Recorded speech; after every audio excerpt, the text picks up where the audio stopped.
What's going on, everyone? Today we are looking at a 2020 Jeep Wrangler. We're gonna go ahead and pull the cabin air filter out. Let's do that. We're gonna have to lower this glove box. And first thing we're gonna have to do is disconnect the damper that you have here. And all you have to do is just pull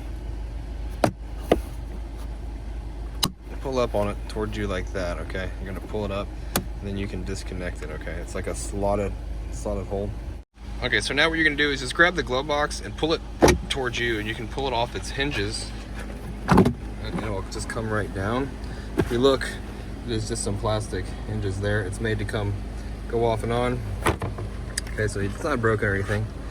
And right here is the door where the cabin filter hangs out. We just squeeze these clips here and then the door will come off. Okay, the other side is just an insert, okay? It's not a clip or anything like that.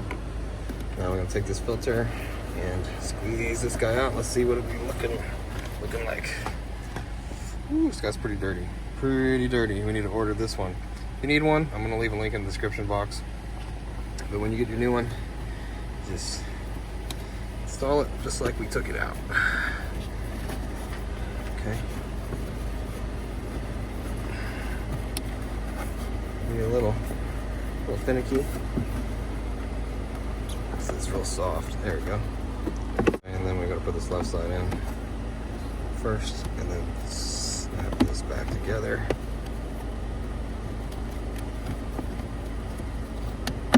All right, a little bit of struggles with one hand there, but the glove box just snaps right on. Just push it back on there. Okay. And then we just hook the damper back up. And we're all done. Hope the video was helpful, and it was. Appreciate it if you like and subscribe. You guys take care, be safe, have a great weekend.